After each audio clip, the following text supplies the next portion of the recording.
Think about what Dubai was selling you, not the apartments, not the tax-free salary, not even the weather. What Dubai was selling you was a feeling. The feeling that in a volatile world, you had found the one city that had somehow opted out of volatility. That was the product. That was always the product. And on February 28th, 2026, that product stopped working. Dubai's business model is, at its core, a bet on stability.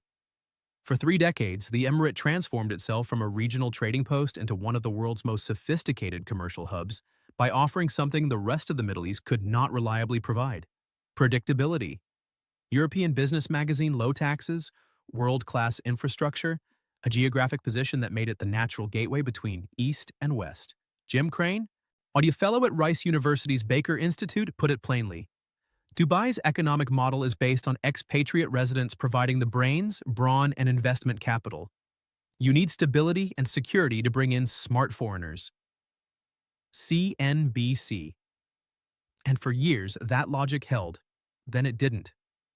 This is not a video about a war. This is a video about what happens when a city builds its entire identity on the premise that it is immune to what happens next door, and then discovers, in real time, that it is not. Dubai was not a slow success story. It was a deliberate construction. In the 1990s, when neighboring countries were consumed by conflict, sanctions, or stagnation, the Maktoum family made a decision that would define the next 3 decades. Oil was finite, so they would build something that wasn't. They built an airport that became the world's busiest by international passenger volume, processing around 95 million passengers annually. They built special economic zones that attracted global capital with zero corporate tax and full foreign ownership. They built a real estate market that, as recently as late 2025, recorded transactions exceeding $147 billion, a figure the UK-based consultancy Savills described as one of the most dynamic property markets in the world. They built a wealth attraction machine so efficient that, according to Henley and Partners, an estimated 9,800 millionaires relocated to Dubai in 2025 alone, bringing with them an estimated $63 billion in capital, more than any other city on Earth that year. Dubai became home to 237 centimillionaires, those worth $100 million or more, and at least 20 billionaires. The Dubai International Finance Center, a special economic zone, reported in early January that the top 120 families managed more than $1.2 trillion combined. CNBC. These are not small numbers. They are the architecture of a city that had convinced the world it was the safe harbor in an unsafe neighborhood. But even before February 28th, the architecture had cracks. This did not start on the day the missiles flew. As recently as last September, UBS estimated that Dubai had the fifth highest real estate bubble risk of 21 major cities worldwide. In the spring of 2025, Fitch Ratings predicted a market correction in late 2025 and into 2026, with prices falling as much as 15%. CNBC. The cost of living had been rising for 3 consecutive years. Rent inflation had outpaced salary growth by a margin that was pushing mid-level professionals into impossible calculations. Vacancy rates in the luxury segment were quietly rising. The supply pipeline, aggressive and uninterrupted, was producing product faster than organic demand could absorb it. Analysts at Citi were already revising Dubai's population growth forecast downward before the conflict began. The city was not at a peak. It was at an inflection point. And then the inflection became a rupture.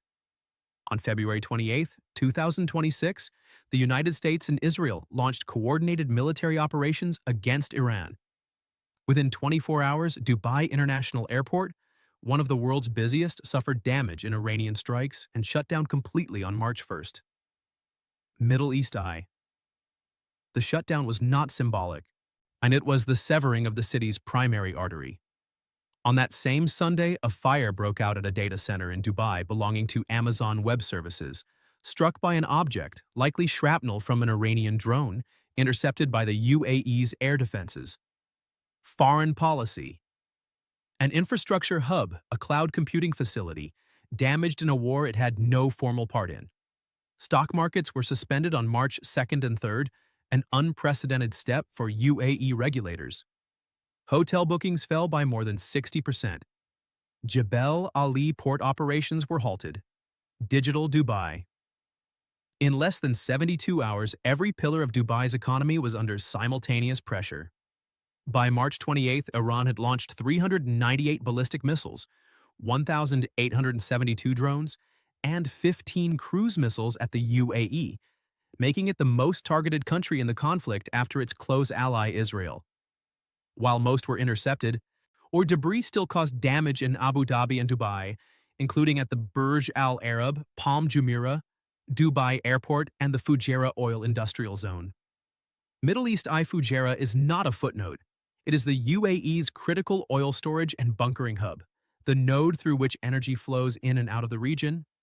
Its targeting was precise and deliberate. Over 18,400 flights were canceled in total. Middle East not delayed, canceled. Tourism and travel had contributed approximately $70 billion to the UAE economy the previous year, accounting for 13% of gross domestic product. That pipeline did not slow. It stopped. By the end of March, Dubai's real estate index had fallen by at least 16%. Goldman Sachs analysts estimated transactions had dropped 37% year-on-year, while sales had plunged by more than 50% compared with February 2026. Reuters reported that some properties were being sold at discounts of 10 to 15% by those seeking a rapid exit. Shares in Emaar Properties, the developer behind the Burj Khalifa, had fallen by more than 25%. Middle East And on the stock markets, the picture was even starker. The Dubai and Abu Dhabi benchmark indexes lost a combined $120 billion in market capitalization since February 28th. The Dubai Financial Market General Index alone plunged 16%, more than double the decline seen in Abu Dhabi. Al Jazeera Dubai without flights? Dubai without tourists? Dubai without transactions? That was not a metaphor. That was the first 2 weeks of March 2026. Now let's talk about who absorbed that shock differently, i.e. because the impact was never going to be uniform, and pretending otherwise would be the same kind of dishonesty that got people into this situation in the first place. For the ultra-wealthy, the calculation was painful but survivable. Charter companies reported that demand for private jets far exceeded available seats. Wealthy families and professionals were focused on getting out. CNBC, but getting out, for this group, meant relocating to London, to Singapore, to Geneva, not losing the wealth itself. Scholars and property market analysts noted that crises in the Middle East have historically triggered safe haven capital flows toward London's real estate market. Wikipedia. For the centimillionaire, this was a disruption, a serious one, but not an existential one. Their assets were diversified before the first missile landed.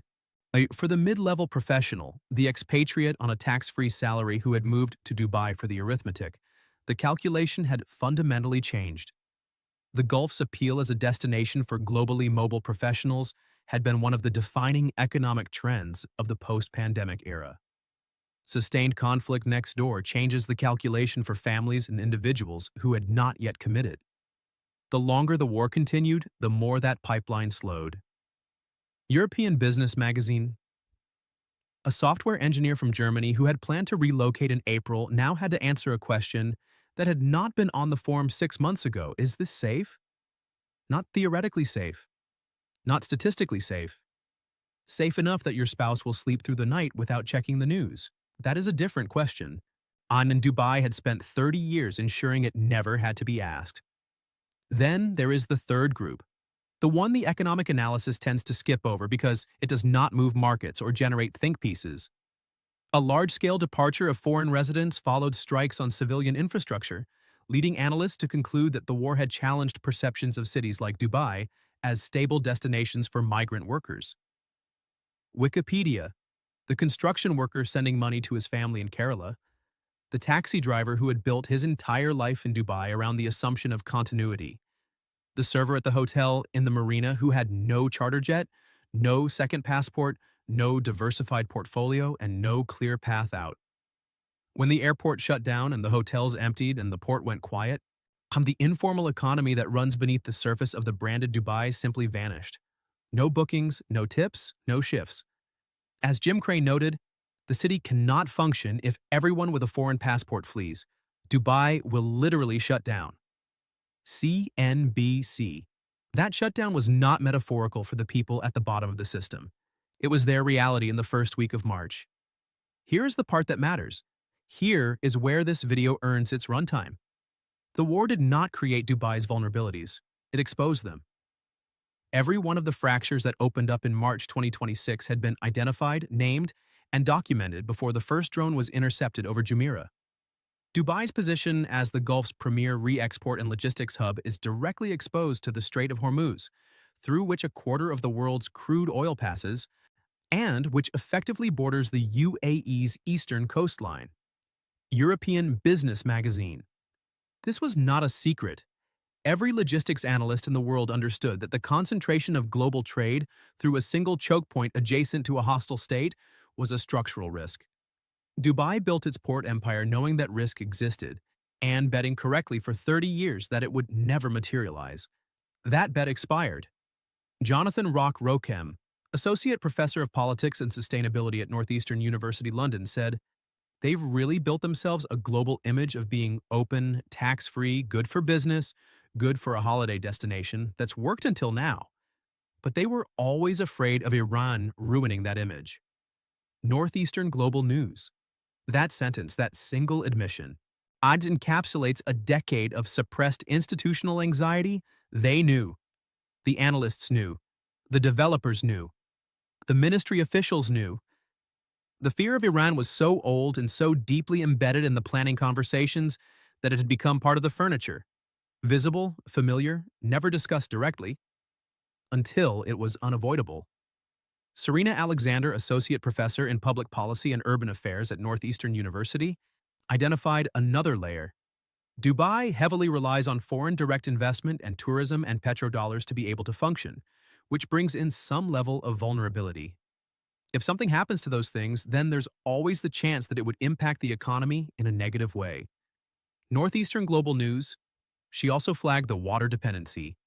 Dubai has virtually no freshwater resources of its own, and it relies on desalination plants that are energy-intensive, polluting, and, under the current conditions, vulnerable. While most major cities, London, Paris, New York, Shanghai, are built along rivers, Dubai relies on desalination for its fresh water supply. These plants are also under threat. Northeastern Global News. A city designed to defy geography is, at its most fundamental level, dependent on engineering that can be disrupted. That was not a design flaw that emerged in 2026. It was baked into the original blueprint. And then there is the social infrastructure question.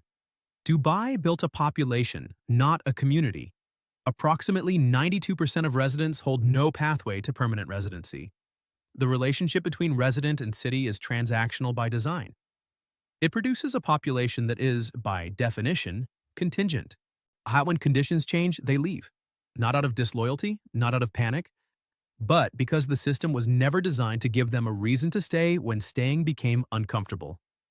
There are growing signs of a clampdown on foreign residents, with reports suggesting Dubai arrested at least 70 UK nationals for filming Iranian attacks, a move that risks further damaging its global image. Authorities warned that sharing such footage could lead to fines exceeding $260,000 and prison sentences of up to 10 years.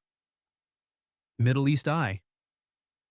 That response, controlling the narrative through legal threat rather than transparent communication, is precisely the kind of institutional reflex that erodes exactly what Dubai most needs right now: trust.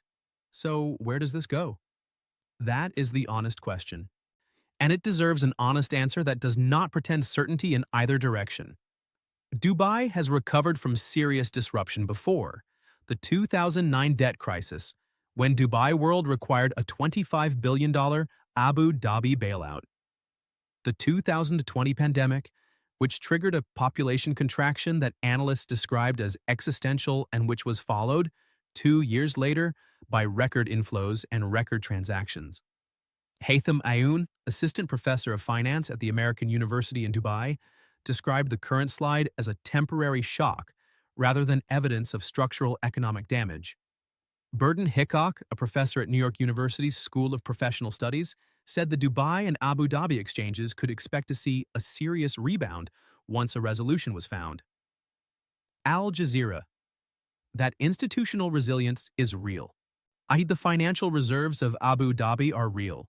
The long-term infrastructure investment is real. Ignoring these would be its own kind of dishonesty.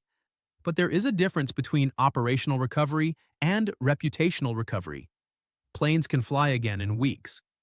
The damage to the perception of Dubai as the one place in the region where you never had to have this conversation, that takes something else.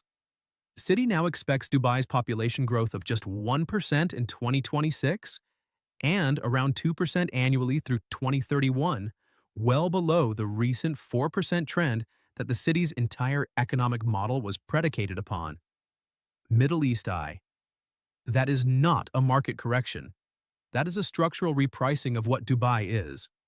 Fitch Ratings' Anton Lopatin said the effect on real estate values would depend on the conflict's scope and duration, and expatriate departures could put pressure on Dubai's housing market. CNBC, he is right. And put pressure is analyst language for something that, in human terms, looks like this. Families who plan to be in Dubai for the next decade are revising that plan to 3 years. Professionals who were considering buying are going back to renting. Companies that were moving regional headquarters to the Centro Financiero Internacional de Dubai are pausing those relocations. None of these decisions make the news individually.